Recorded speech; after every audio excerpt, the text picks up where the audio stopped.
Hello and welcome to day 3 of your reading this week.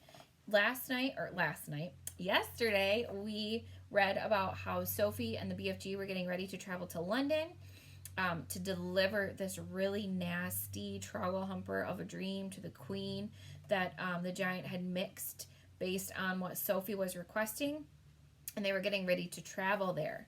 So today we are going to read the chapter called Journey to London. The great yellow wasteland lay dim and milky in the moonlight as the big friendly giant went galloping across it. Sophie, still wearing only her nightie, was reclining comfortably in a crevice of the BFG's right ear. She was actually in the outer rim of the ear near the top, where the edge of the ear folds over, and this folding over bit made a sort of roof over her head and gave her wonderful protection against the rushing wind. What is more, she was laying on the skin that was soft and warm and almost velvety. Nobody, she told herself, had ever traveled in greater comfort. Sophie peeped over the rim of the ear and watched the desolate landscape of the giant country go whizzing by. They were certainly moving fast. The BFG went bouncing off the ground as though there was rockets in his toes, and with each stride he took left him about 100 feet in the air. But he had not yet gone into the whizzing top gear of his. When the ground became blurred by the speed and the wind howled and his feet didn't seem to be touching anything but air, that would come later. Sophie had not slept for a long time. She was very tired. She was also warm and comfortable. She dozed off. She didn't know how long she slept, but when she woke up again and looked out over the edge of the ear, the landscape had changed completely. They were in a green country now, with mountains and forests. It was still dark, but the moon was shining as brightly as ever. Suddenly, and without slowing his pace, the BFG turned his head sharply to the left. For the first time during the entire journey, he spoke a few words. "Look, quick, over there," he said, pointing his long trumpet. Sophie looked in the direction he was pointing. Through the murky darkness, all she saw at first was a great cloud of dust about 300 yards away. "Those is the other giants all galloping back home after their guzzle," the BFG said. Then Sophie saw them. In the light of the moon, she saw all 9 of those monstrous, half-naked brutes thundering across the landscape together. They were galloping in a pack, their necks cranked together, their arms bent in their elbows, and the worst of all, their stomachs bulging. The strides they took were incredible. Their speed was unbelievable. Their feet pounded and thundered on the ground and left a great sheet of dust behind them, but in 10 seconds they were gone. "A lot of those little girlsies and boysies is no longer sleeping in their beds tonight," the BFG said. Sophie felt quite ill. But this grim encounter made her more than ever determined to go through with her mission. It must have been about an hour or so later that the BFG began to slow his pace. "We is in England now," he said suddenly. Dark though it was, Sophie could see that they were in the country of green fields with night hedges in between the fields. There were hills with trees all over them, and occasionally there were roads with the lights of cars moving along. Each time they came to a road, the BFG was over it and away, and no motorist could possibly have seen anything except a quick black shadow fishing overhead. All at once, a curious orange-colored glow appeared in the night sky ahead of them. "He is coming close to London. We is coming close to London," the BFG said. He slowed to a trot. He began looking about cautiously. Groups of houses were now appearing on all sides, but there were still no lights in the windows. It was too early for anyone to be getting up yet. "Someone's bound to see us," Sophie said. "Never is they seeing me," the BFG said confidently. "You is forgetting I is doing this sort of thing for years and years and years. No human being is ever catching even the smallest wink of me." "I did," Sophie whispered. "Ah," he said. "Yes, but you was the very first."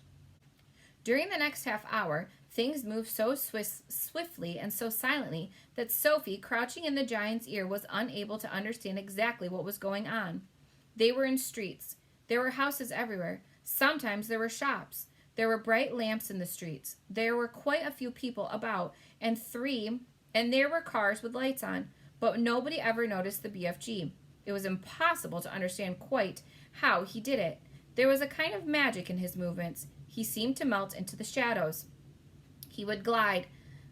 That was the only word to describe his way of moving. He would glide noisily from one dark place to another, always moving, always gliding forward through the streets of London. his black cloak blending with shadows of the night. It is quite possible that one or two late-night wanderers might have thought that they saw a tall black shadow skimming swiftly down a murky side street. But even if they had, they would never have believed their own eyes. They would have dismissed it as an illusion and blamed themselves for seeing things that weren't there. Sophie and the BFG came at last to a large place full of trees. There was a road running through it and a lake. There was no people, and in this place, and the BFG stopped for the first time since they had set out, had set out from his cave many hours before. "What's the matter?" Sophie whispered in her under-the-breath voice. "I is in a bit of a puddle," she said. "You're doing marvelously," Sophie whispered. "No, I isn't," he said. "I is now completely boggled. I is lost." "But why?" "Because we is meant to be in the middle of London, and suddenly we is in green pastures." "Don't be silly," Sophie whispered. "This is the middle of London. It is called Hyde Park. I know exactly where we are." "You is joking." "I'm not. I swear I'm not. You're almost there." "You mean we is nearly at the Queen's Palace?" cried the BFG. "It's just across the road," Sophie whispered. "This is where I take over." "Which way?" the BFG asked. "Straight ahead." The BFG trotted through the deserted park. "Now stop." The BFG stopped. "You see the huge roundabout ahead of us just outside the park?" Sophie whispered. "I see it." "That is Hyde Park Corner." Even now, when it was still an hour before dawn, there was quite a lot of traffic moving around Hyde Park Corner. Then Sophie whispered, "In the middle of the roundabout there is an enormous stone arch with a statue of a horse and rider on top of it. Can you see that?" The BFG peered through the trees. "I is seeing it," he said. "Do you think that if you took a very fast run at it, you could jump clear over Hyde Park Corner, over the arch, over the horse and rider, and land on the pavement on the other side?" "Easy," the BFG said. "You're sure? You're absolutely sure?" "I promise," the BFG said. "Whatever you do, you mustn't land in the middle of the Hyde Park Corner." "Don't get so flussed," the BFG said. "To me, that is a snitchy little jump. There's not a thing-a-ling to do." "Then go," Sophie whispered. The BFG broke into a full gallop. He went scratching across the park, and just before he reached the railings that divided it from the street, he took off. It was a gigantic leap. He flew over Hyde Park Corner and landed as softly as a cat on the pavement on the other side.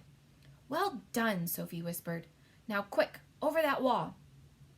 Directly in front of them, bordering the pavement, there was a brick wall with fearsome-looking spikes all along the top of it. A swift crouch, a little leap, and the BFG was over it. "We're there," Sophie whispered excitedly. "We're in the Queen's back garden."